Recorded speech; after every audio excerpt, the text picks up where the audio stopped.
What would an online PvP game set in the Mad Max universe feel like? And would Archero be fun if it had a resource collection element? Today we explore that and much more as I dive into 4 interesting mobile games that you might not have heard about. And as always, if you enjoyed the video, leave a like, let me know what you think about today's games, and subscribe for much more mobile gaming goodness. Alright, let's check out today's first game. The Way Home is a fun roguelike RPG slightly reminiscent of Archero, but with both combat and resource collection, a simple one-joystick control setup, and a charming pixel art style. Starting on a small island, we teleport into a randomly generated dungeon full of enemies to kill and resources such as trees and ores to collect. Each dungeon floor is a decently sized open world, and once we've completed it, we can return to our camp to secure our resources, or we can risk it all by traveling to the next dungeon floor, creating a great sense of risk versus reward in this game. I also very much enjoyed the old school RPG elements, such as loot that drops to the ground, and especially because the game perfectly mixes it with modern systems, such as getting to pick one of 3 random upgrades every time we level up our character. True to the roguelike format, if we die, or rather when we die, we get sent back to town and we have to start all over again. Thankfully though, we can use materials gained through gameplay to construct and upgrade buildings that add permanent stat increases, so that makes the next playthrough a bit easier, and as we progress, we even get to spend points on upgrading our construction, combat, and crafting skills. The gameplay in The Way Home is a bit simple, but I actually think that's one of this game's strengths as well, because it creates a casual but highly enjoyable experience, and the controls have us navigate using a big joystick and simply tap to collect the nearest resources, which is a control scheme that is easy to get used to. There's even a small story being told as we explore the world, and all of this is accompanied by neat Nintendo-inspired music. But maybe best of all, the monetization of this game is so dead simple. There's a $6.99 in-app purchase to unlock the full game after the first island, and on Android, there's even an option to continue for free with advertisements. It can be played offline, takes up 202 MB of space, and as a polished indie game with a dead simple monetization and great gameplay, it's an easy recommendation for any fan of roguelike RPGs. The next game is for everyone who enjoys fun, not hardcore, not competitive, but fun PvP games, because Crossout Mobile is a post-apocalyptic vehicle combat action game where we design our own over-the-top armored vehicle and then we use it to destroy other players in various online game modes. The standard game mode is the 6 vs 6 one, where we fight over the control of an area of interest near the middle of some decently large maps, with clan wars and many other game modes then unlocking as we level up as well. By playing both PvE and real-time PvP matches, we progress through a trophy road that rewards us with blueprints for new parts, such as guns, wheels, plates, and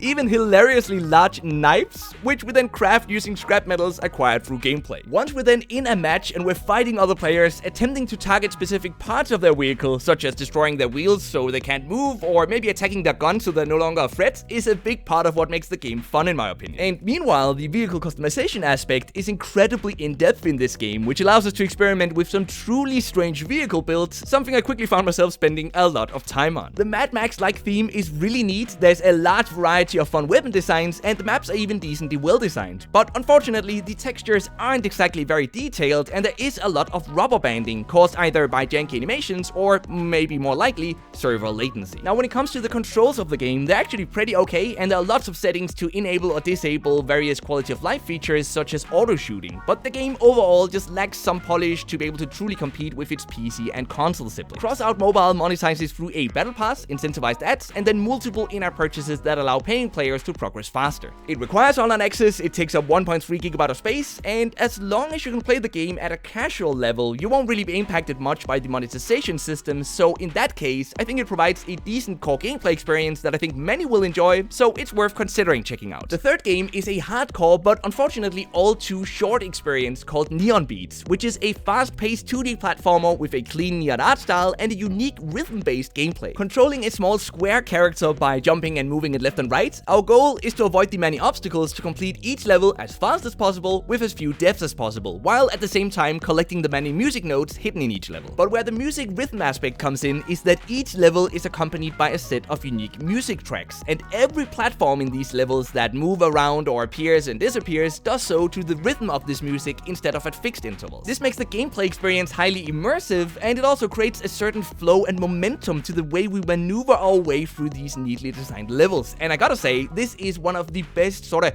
flow experiences I've ever had on mobile. The controls are tight and very responsive as well, and although the game is rather difficult, we simply respawn at the latest invisible checkpoint if we die, so the game never feels too punishing. But then, just like that, the game abruptly ends, unfortunately, because the biggest downside of Neon Beats is that there are only 3 levels on Android and 8 on iOS. And after you complete these levels, the only other objective is to finish them faster or with fewer deaths, which is definitely challenging, but also something many players most likely won't attempt. Now, the good news is that Neon Beats is completely free on Android with no in-app purchases, no advertisements, and it sells for $2.99 over on iOS. It can be played offline, it takes up 122 megabytes of space, and despite the short length of this game, the polished and fun core gameplay experience makes it definitely worth checking out for any fan of challenging platformers. Next up is a fun defend the castle style casual strategy game called Border Wars, which honestly reminds me a lot of those old Flash browser games such as Age of War, except this one is set in a semi-modern military setting. In the standard campaign mode of this game, each mission has us spend money to spawn various units that then start walking from our base on the left side to the enemy base on the right side, attacking any units they bump into. For every enemy killed, we get money that we then use to spawn additional units, and we basically keep going like this until we accomplish the mission objective, which often involves destroying the enemy base or defeating a certain number of units. In between missions, we then spend gold earned through gameplay to unlock new military units that enable new strategies, such as, for example, being able to spawn high HP units first to protect the fragile high damage units. But the most important question though is which of these units to prioritize to unlock first in the game, and this is where the sandbox mode comes in, where all units are unlocked so we can test them and conveniently develop new strategies. And once you've then used that knowledge to complete all of the campaign missions, there's even an endless mode where the goal is to get as far as possible. Border Wars monetizes through incentivized ads that we can watch once during a mission to get a bit of extra money, an ad after every level, and then a $5.99 in-app purchase to remove these ads, and a $1.99 in-app purchase for some extra gold used to unlock new unit types faster. But none of this is ever really needed though, as units are relatively quickly grinded through gameplay as well. You can play the game offline, it takes up 196 megabytes of space, and for me at least, this was a great throwback to the simpler times of strategy mobile games, and although the campaign is a bit short, it is actively being developed as well, so more content might arrive later on. There you go, my friends, that was 4 mobile games, and I think my favorites this week are The Way Home or maybe Neon Beats, but let me know what you think in the comment section down below, and if you didn't like any of these games, you can always go check out my games discovery platform mini review, wink wink,